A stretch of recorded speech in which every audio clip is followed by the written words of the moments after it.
po, makikilala natin ang isang negosyante nagpatunay na ang tagumpay ay hindi na nakasalalay sa titulo, diploma, kundi sa tapang, tiyaga at pananampalataya. Siya ang utak at puso sa likod ng Gulay sa Tinapay, ang brand na nagbibigay buhay sa simpleng pandesal at ginawa isang makabagong negosyo na may malusog na twist. Tinapay na puno ng gulay tulad ng kalabasa, kamote, karot at patatas na ngayon ay franchisable na ang patuloy na lumalaki. Isang dating tagalinis ng building na naging matagumpay na negosyante. Isang taong nagsimula lang sa 30,000 pesos na puhunan at isang malaking pangarap. Walang iba kundi si Mr. Rolando Balben, founder ng Gulay sa Tinapay. Sir Rolando, good morning at welcome sa Kabuhayan at Negosyo. Magandang umaga po sa inyong lahat at isang mapagpalang araw po. Tama-tama. At alam mo, Rolando, ako ay nagpapasalamat sa mga kasama natin sa kasosyo, lalong-lalo na kay kasosyong Arvin at nakilala kita at ikaw ay talagang iniidolo ng mga maliliit na negosyante na gusto rin lumaki at maraming kwento dito sa likod ng negosyo mo sa tinapay. At bago natin pag-usapan yan, Sir Rolando, pakikwento mo naman yung naging business journey mo at saan ka ba talaga nag-umpisa at saan ka nagsimula sa negosyo na ito, Sir Rolando? Okay. Isang mapagpalang araw po sa ating lahat. Ako po si Rolando Balbin, founder ng Gulay sa Tinapay. At ako ay nanggaling sa probinsya ng Bohol. At pumunta ng Maynila para makipagsapalaran. Ako po ay nag-umpisa ng pagbibinta ng pandesal noong 2009. At ang binibinta ko pa lamang po noon ay isang produkto lang, pandesal lang, malunggay pandesal. Ikaw ba, Sir Rolando, bago ka dito sa tinapay na negosyo mo, ikaw ay galing sa? Galing po ako sa unang-una ko po talagang trabaho ay nakapagtrabaho po ako sa Marikina. Sa may... Pero ang probinsya mo, Sir Rolando, ay? Sa Bohol po. Bohol, no? Bohol. So, ikaw ba ay nakapagtapos doon ng high school or college bago ka makarating sa Maynila? Ang natapos ko lang po ay third year high school lamang po. Hindi pa po tapos yung third year high school, may back subject pa. Kasi yung back subject ko noon ay dahil lamang din po sa wala akong magawang project sa school kasi ayaw kong manghingi ng pera sa magulang ko kasi ayaw kong mag-isip sila ng problema kung saan sila kukuha ng pera kasi yung tatay ko is isang masipag na magsasaka at aking inay ay isang dakilang may bahay. At ikaw bago ka pumunta ng Maynila ay paano kayo napunta rito sa Maynila, Sir Rolando? Nakaluwas po ako ng Maynila kasi yung kapatid ko umuwi ng Bohol. Yung anak niya kasi iniwan doon, tapos sinundo niya na dinala ng Maynila. Kaso lang yung anak niya, hindi naman lumalapit sa ibang tao, kaya ako ang dinala ng kapatid ko. Opo. So, paano naman po ang naging buhay niyo nung bagong dating kayo sa Maynila? Yun po, nag-apply po ako ng trabaho sa Marikina, sa may Marikina Palengke. Nakapasok ako doon ng isang tagahugas ng mga kaldero sa kantin at saka sa plato. Opo. Tapos pagkatapos noon, Isang kantin yun? sa kantin po yon.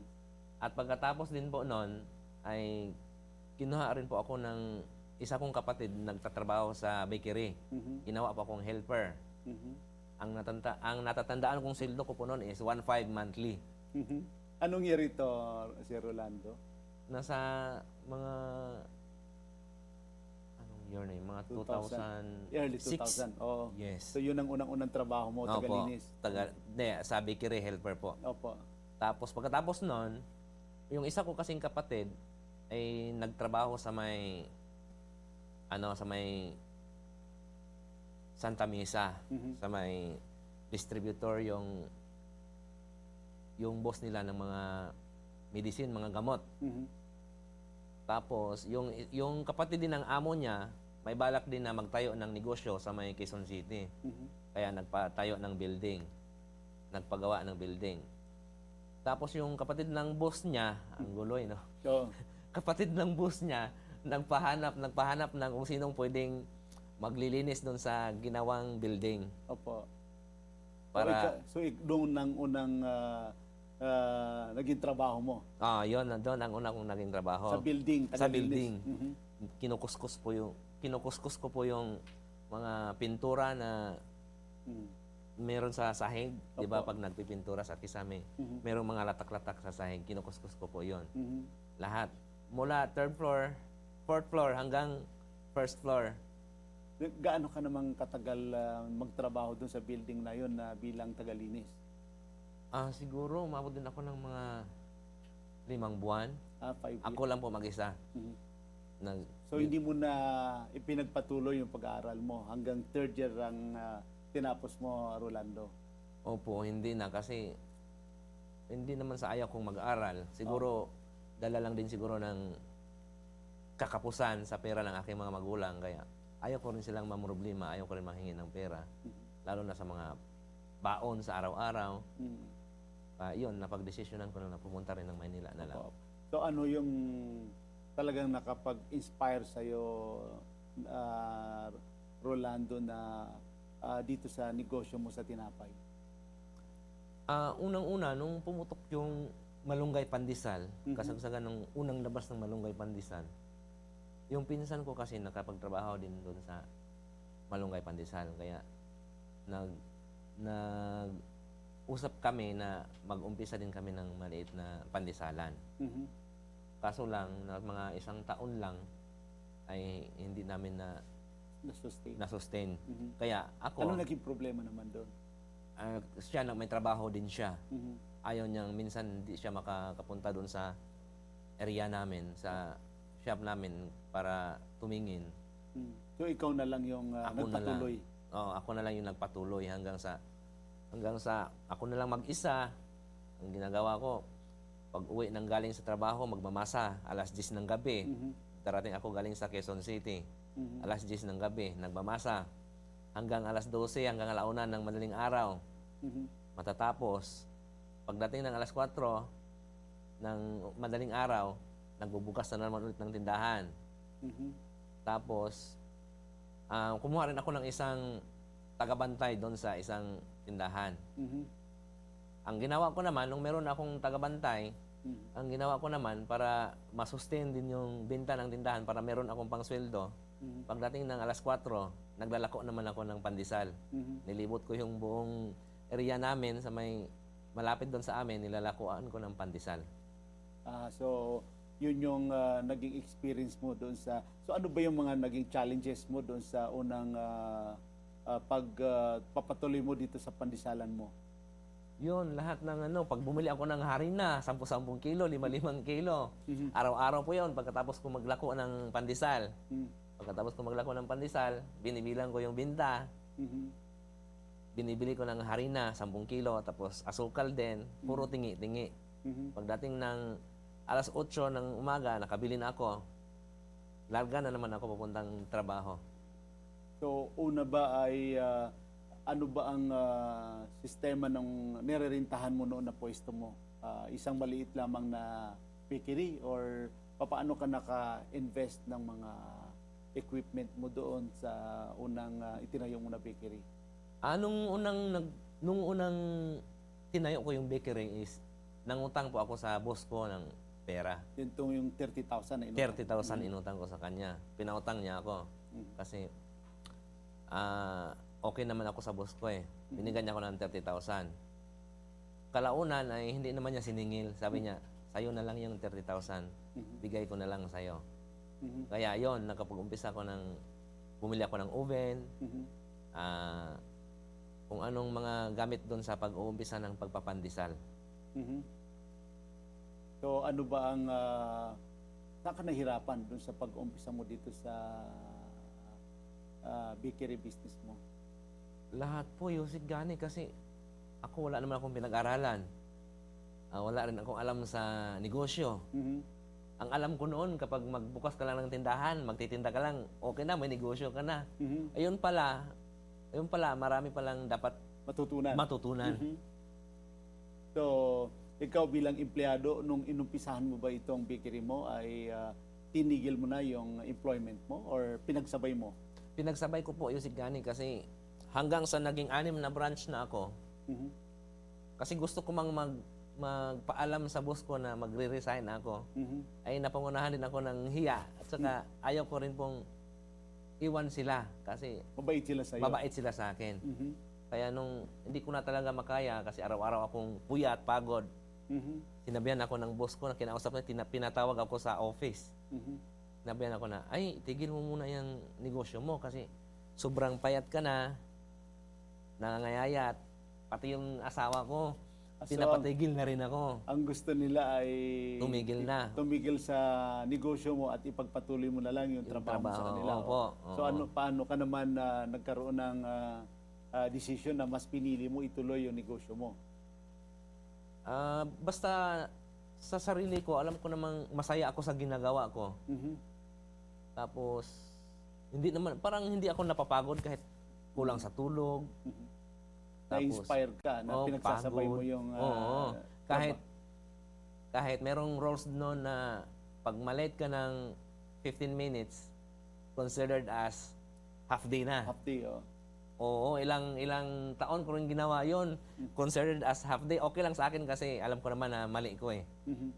At saka okay naman din sila sa akin kaya hinayaan ko na. Mhm. Pero nung umalis na rin ako, binigyan rin naman ako ng konting separation para pandagdag doon sa Puhunan mo. puhunan ko. Mhm.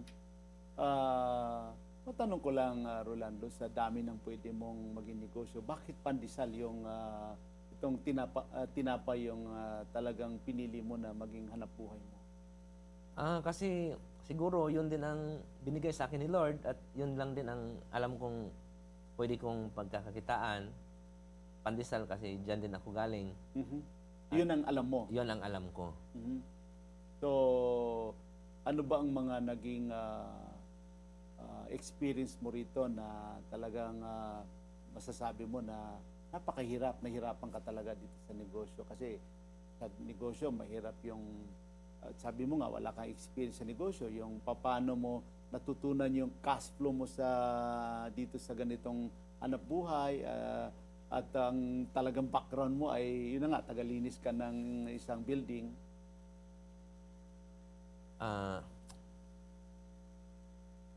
Ano ngayon? Yung paano mo ba paano mo nalalagpasan yung mga naging problema mo sa pagninegosyo mo, Sir Rolando, dahil hindi naman biro, no? Hindi madali magpatakbo ng isang negosyo. Sabi mo nga, yung karanasan mo ay hindi ganun kalawak sa pagninegosyo. So, may mga naging mentor ka ba? May mga tumulong ba sa'yo pag magpatakbo ng isang negosyo na lalo na bakery, napakahirap humawak ng pera, yung cash flow, yun ang napakahirap intindihin dito sa pagninegosyo na ito. Yun po, Ayusig Gani. Yung naging problema namin is, unang-una talaga is financial. Mhm. Minsan magkukulang ka ng pera, marami kang Mhm. kailangang bayaran ng mga supplier, sweldo. Mhm. Tapos hindi ko alam kung saan ako kukuha ng pera kasi ako kasi noon hindi ako nag-ipon, hindi ako nagtatabi ng para sa sarili. Mhm. Kapag meron akong nakikitang pera na kukunti at pwede kong ihanap ng isa pang pwesto, ay ginagawa ko. Ngayon ko na-realize na hindi pala pwede ganun kasi maubusan ka ng cash. Maubusan ka ng pondo. Mhm. Kaya yun ang naranasan kong mahirap din magpatakbo ng negosyo kung wala kang alam sa cash flow. Mhm. Kaya, Bigla kang nagkaroon ng idea dito sa gulay sa tinapay. Ikwento mo naman, ano ba yung eksaktong yun na nasaan ka, ano ba ang ginagawa mo, paano ka tinamaan ng idea na ito yung gagawin mong negosyo? Ayun po, Yusig Gani. Kasi nung una, nakwento na banggit ko na ang binibinta ko lang nung una is malunggay pandesal lang. Nung panahon kasi na yun is pa-December, habang nagmamanihan ko ng motor, Mhm. nadaanan ko yung mga ibang bakery na maraming binibenta na mga tinapay. Pero ang malakas sa kanila is yung tasty kapag December. Mhm. Tapos samantalang kami kapag December 24, umaga lang kami merong binibinta. Pagkahapon, wala na kasi yung mga tao may kanya-kanya ng handa. Mhm. Hindi na namimili ng pandesal. Pandesal. Kaya inisip ko kung ano kaya pwede kong idagdag sa pandesal. Mhm. Para kahit December or mga occasionally, pwede kong ibinta. Mhm. Kaya yun, naisip ko na rin kaagad na ay gumawa kaya ako ng kalabasa. Oo, kalabasa, Na- carrot bread, Oo. oo, mga kamote. Sa mga gulay sa tinapay, kakaiba talaga itong ginawa mong concept, no? Sino ang unang talagang pinapatikim mo rito na ito, masasabi mo na pwede na ito sa market, at ano ba ang naging reaction nila ng mga buyer mo, mga existing client mo dito sa mga ginawa mong concept sa iba't ibang konsepto sa tinapay mo? Ang tagatikim talaga po ng mga gawa ko is yung asawa ko. Okay. Magaling po sa taste, kaya napili siguro niya ako. Okay, okay. Sige, kwento mo naman. Ano yung unang reaction ng mga naging, yung mga dati mong suki na talaga napanatili mo sila na naging loyal sila sa iyo? Yon, yung mga suki ko, pag pumunta ako ng tindahan, sasabihin na, uy, ang dami mo ng paninda. Siguro ang yaman mo na. Mm. Ganon ang sasabihin nila pag marami kang... Kahit naman doon sa kasama ko sa trabaho, pag pumunta ako doon, kasi lagi rin naman akong bumibisita doon, Mhm. ang tingin nila sa'yo, ang tingin nila sa'yo, milyonaryo ka na eh. Mm. Para naman doon sa mga dati na hindi naniniwala sa iyo, ano ba yung naging convincing power mo sa kanila na tinatangkilik nila yung produkto mo? Ano ba yung mayroon dito sa mga tinapay mo na wala yung ibang bakery? Dito po kasi sa gulay sa tinapay, Yusig Gani, kapag magtayo kami sa isang lugar ng gulay sa tinapay, pag nagkakabit pa lang kami ng signage, Mhm. gulay sa tinapay, tapos may mga dumadaan ng mga tao, mapapatingin sila. Mhm. Parang naku-confuse. Sabi na, uy, ano ba yan? Gulay sa tinapay. Mhm. Kaya yun, pinapaliwanag namin. Bakery po yan. Tinapay na may mga gulay. Mhm. Kaya yun siguro ang pinagkaiba namin sa ibang bakery. Mhm. Ngayon ba, ilan na yung branch ng gulay sa tinapay itong bakery mo? Nakailang branch ka na ngayon? Naka-10 branch na rin po, Yusig Gani. Mhm. Ilang taon na rin po kami, nasa 17 years. 17 years, oh. 17 years. Mm. Mula nung nagpapandesal kami, Mm. at nag-innovate ako nung nagpandesal kami is, umabot din kami ng 11 branch noon. Mm. Ang naging problema ko is, hindi nga ako marunong mag-handle ng tao, Mhm. mag-manage ng cash flow. Kaya unti-unting nawawala. Mhm. Kaya, doon ko rin nakilala si Kasosyong Arvin sa mga, So, naturuan ka ni Kasosyong Arvin? sa mga videos niya. Opo. Kasi napanood ko siya sa online, Mhm. lahat ng mga sinasabi niya napagdaanan ko. Lahat ng mga binibitawan niyang salita parang tumatama din sa akin. Tama to, lahat ng sinasabi nito totoo talaga. Kaya simula nung napanood ko siya, pinalo ko na siya kaagad. Mhm. At ipagpapatuloy natin yung kwentuhan natin Rolando sa pagbabalik ng kabuhayan at negosyo. Huwag po kayo alis.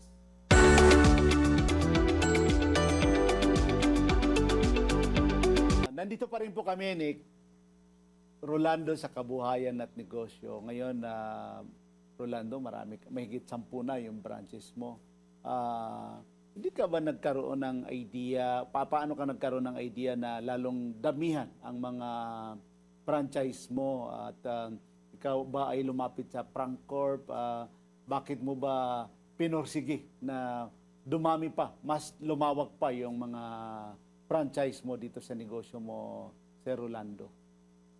Kasi po, Yusek Gani, nung panahon na nagpapandisalan pa lang ako, kasi kami po yung pinakaunang malunggay pandesal sa Taguig, may mga lumapit sa akin na gustong mag-franchise doon sa pandisalan.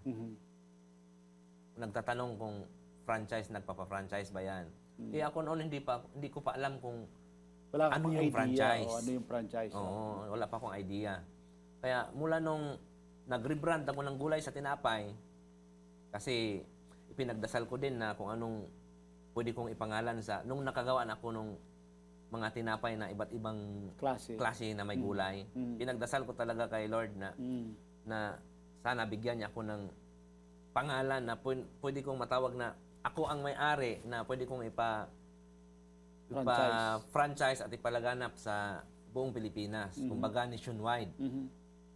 Kaya yun, nung nag-rebrand ako ng gulay sa tinapay, ay inalam ko talaga kung paano mag-franchise.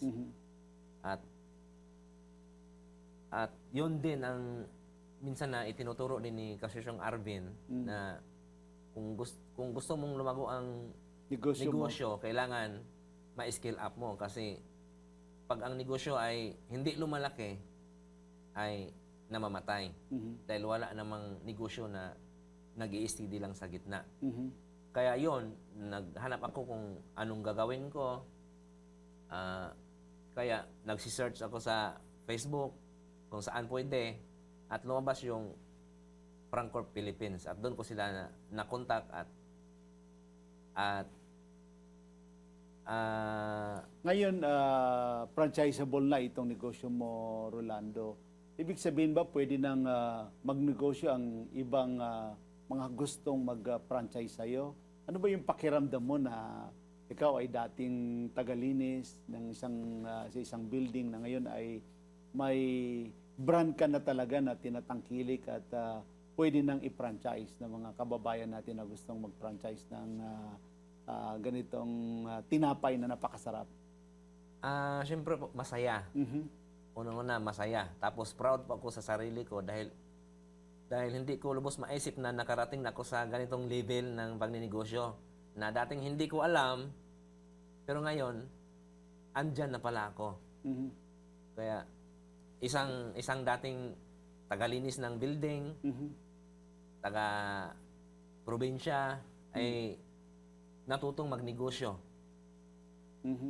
Kanina, Rolando, nabanggit mo na nung nakilala mo si Arvin ay marami kang natutunan sa kanya, marami siyang itinuro na ikaw ay nakatulong din sa pagninegosyo mo.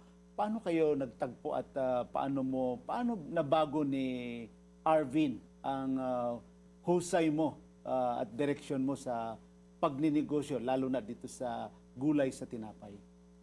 Yun po, yung tinuturo ni Kasosyong Arvin, lahat ng yung mga tinuturo niya sa online, lahat ng mga sinasabi niya ay halos akma doon sa mga napagdaanan kong mga problema. Tapos Lalo na yung cash flow, di ba? Yes Napakahirap po, yan. lalo na yung cash flow. Tapos nasasagot niya yung lahat ng mga katanungan ng mga negosyante. Kaya, yon, pinalo ko siya. Lahat ng videos niya, pinapanood ko, nire-rewind ko na lang. Tapos, unti-unti ring na pasok sa mindset ko na, ganito pala, ganyan. Kaya yon din ang isa sa mga natutunan ko. Isa sa mga naging inspiration ko, yung mga videos ni Kasosyong Arvin.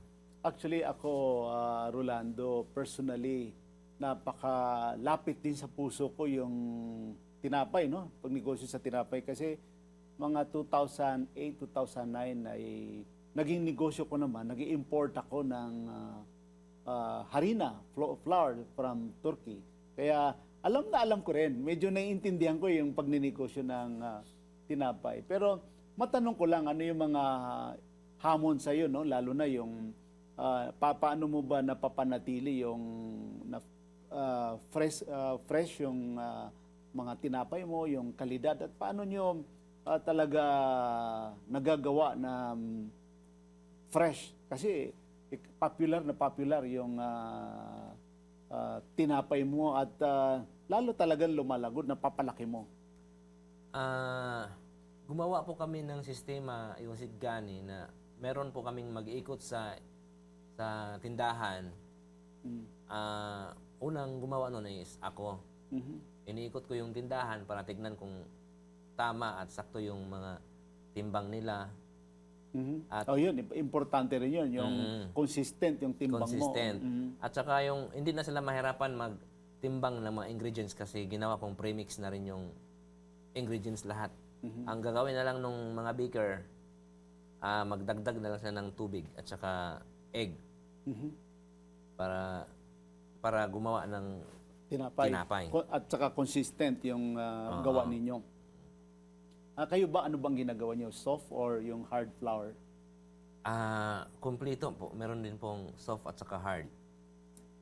Aside from sa yung mga bakery mo, ikaw ba, yung mga tinapay mo ba, mabibili ito sa mga supermarket or may mga nagre-resell ba ng mga, aside from dun sa mga existing na mga branches mo? Sa ngayon, yung Sigani, wala pa kaming ganong sistema, yung kumbaga reseller.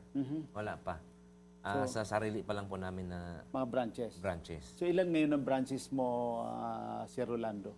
10 branch po kami, yung Sigani. Meron po kami sa Caloocan, sa Quezon City, sa may Rodriguez, at saka dito sa may Taguig. So ngayon tumatanggap ka na ng mga franchise na gustong mag-franchise sa bakery mo? Yes po, kasi napag-aralan na po namin kung paano namin matutulungan yung gustong magnegosyo ng kagaya nitong gulay sa tinapay. I-guide po namin sila mula operation hanggang sa cash flow, tapos sa pagmamarketing. Sa naranasan mo sa business journey mo, Rolando, na nahirapan ka mag-umpisa rin, pero sabi mo nga, maswerte ka kasi yung naging amo mo ay pinahiram ka ng 30,000. Mayroon ka bang maipapayo doon sa mga kababayan natin na gusto rin gayahin yung naging business journey mo na kadalasan ang problema nila puhunan? At so, ano ba yung maipapayo mo sa mga kababayan natin na gusto ka rin gayahin? Yun nga, yung Sigani. Sa mga gustong magnegosyo, hindi naman kailangan mag-ipon ng malaking pera para makapag-umpisa. Sabi nga ni Kasesyong Arvin, start on what you have. Kung anong meron ka, umpisahan mo na. Ang importante, execute. Yun ang pinaka-importante, mag-execute. Ano ba yung masasabi mo na karanasan mo dito sa pagninegosyo na muntik ka lang sumuko, Rolando? Siguro lahat ng pagod, hirap, kulang sa tulog ay naranasan ko. Pero yung sinasabing gustong sumuko, parang Hindi mo parang inisip yun? hindi pumasok mo. sa isip ko. Kasi nung panahon na yon is parang ini-enjoy ko na lang yung ginagawa ko. So talagang laban na lang. Tuloy-tuloy yung pagninegosyo. Di bali nang iwanan ako ng asawa ko, basta pagpatuloy ko lang yung negosyo ko. Mamaya ipagpapatuloy natin ang kwentuhan natin sa kabuhayan at negosyo. Wag po kayo alis, magbabalik po kami.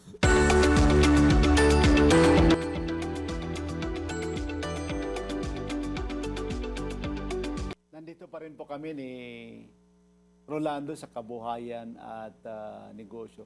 Sa mga naranasan mo sa pagninegosyo, Rolando, ano ba ang mga nagbibigay sa iyo ng inspirasyon? Kasi nabanggit mo, minsan wala kang tulog at aside from doon sa suporta ng pamilya mo, ano yung mga nagbibigay sa iyo ng inspiration na tuloy-tuloy kahit sobrang bigat, sobrang hirap yung naranasan mo at ikaw ay tuloy-tuloy na pinagpala at lumalaki yung negosyo nyo?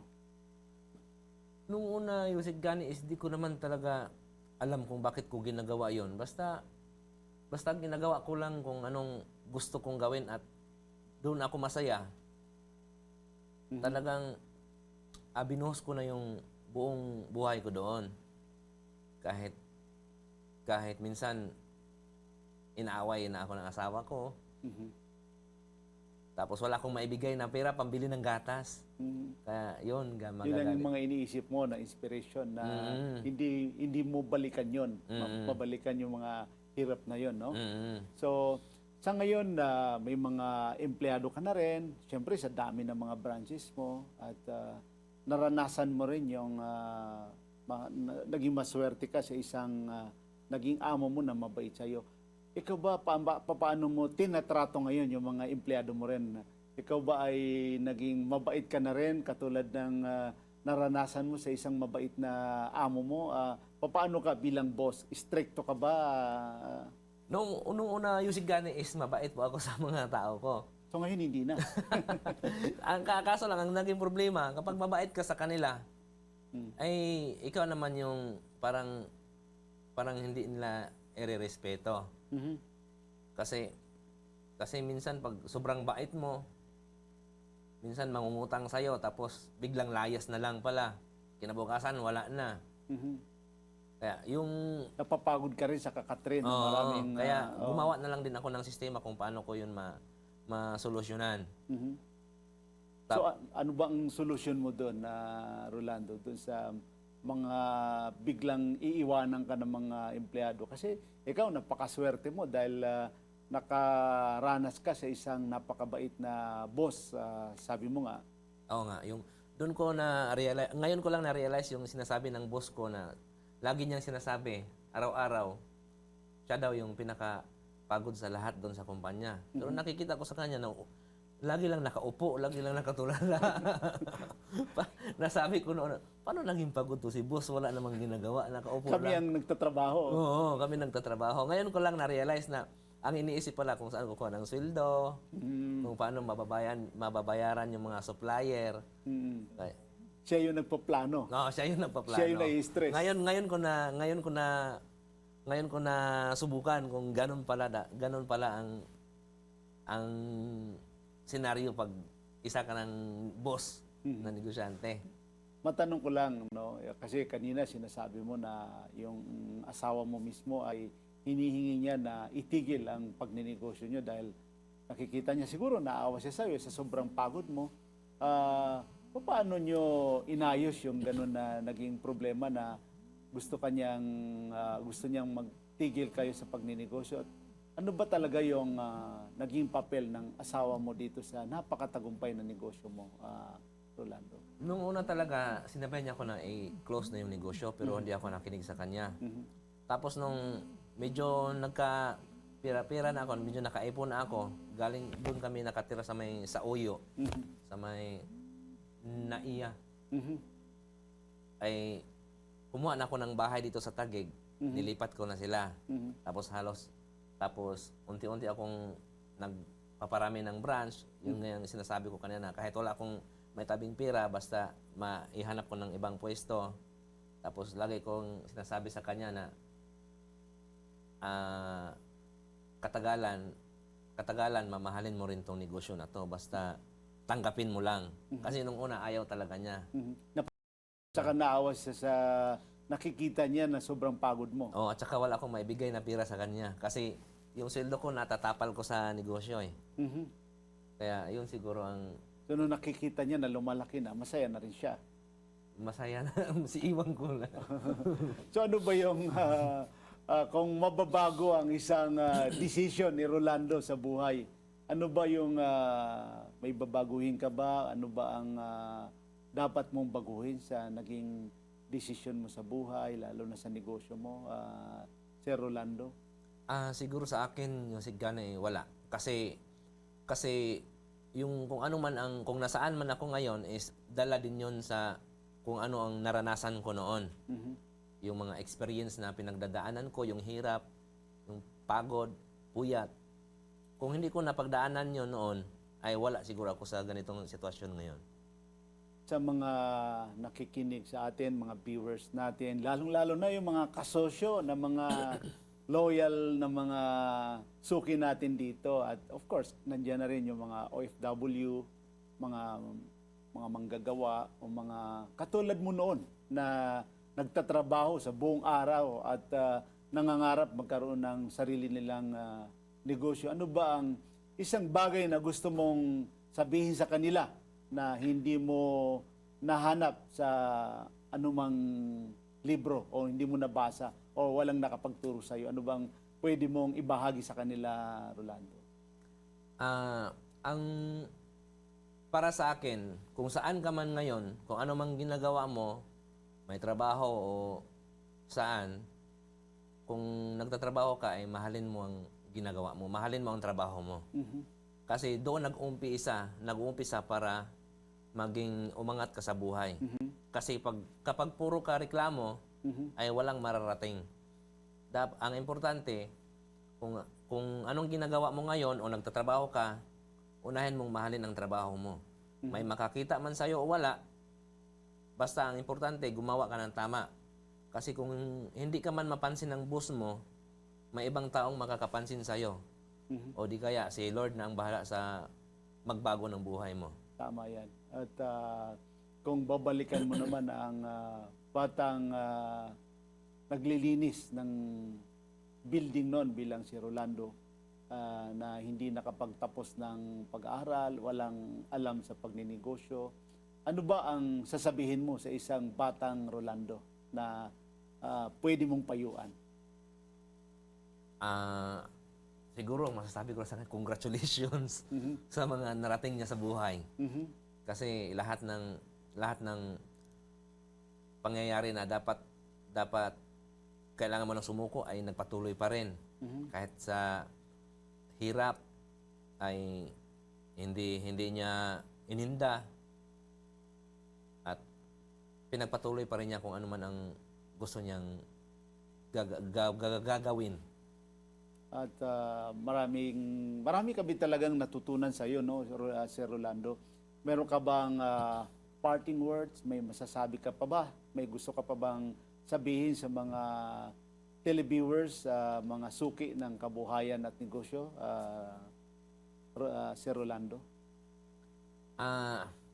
Unang-una ako ay nagpapasalamat sa inyo, Yusig Gani, dahil sa pag-imbita sa akin sa kabuhayan at negosyo, at kay Kasosyong Arvin na rin na siya ang nagpa-unlock sa akin dito.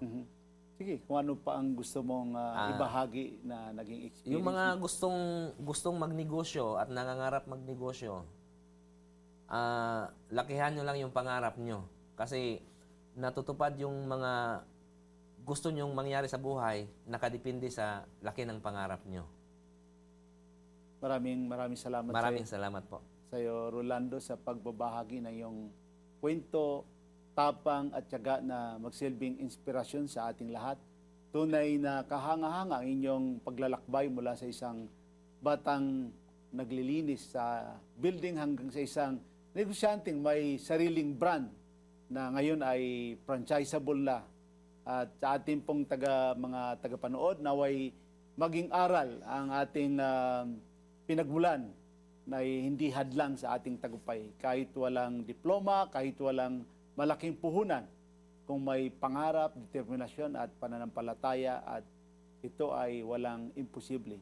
Ako po si Gani Makatuman, nagpapaalam at nagpapasalamat na patuloy po natin tanggilikin, suportahan ang mga lokal na negosyong Pilipino tulad ng gulay sa tinapay ni Sir Rolando. Para po sa mga hindi nakapanood ng ating mga nakaraang episode, maaari nyo pong balikan ang YouTube channel, Gani Makatuman, Kabuhayan at Negosyo, at ang ating Facebook page, Gani Makatuman, Kabuhayan at Negosyo. Huwag po natin kalimutan mag-like, subscribe at i-follow na rin natin para sa mga bagong episodes at updates. We at Kabuhayan at Negosyo are one with the government in our commitment to help Filipino entrepreneurs improve their lives. Lagi po nating tatandaan, kahit anumang sakuna, kahit anumang problema, kayang-kaya natin ito. Lalong-lalo na ngayon na ang ating problema sa gobyerno ay napakabigat, yung mga pinagdadaanan natin. Maraming salamat po.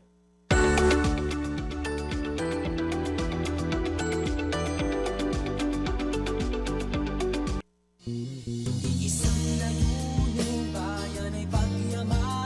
Ito ang DWIZ 882. Todong lakas sa balita at impormasyon.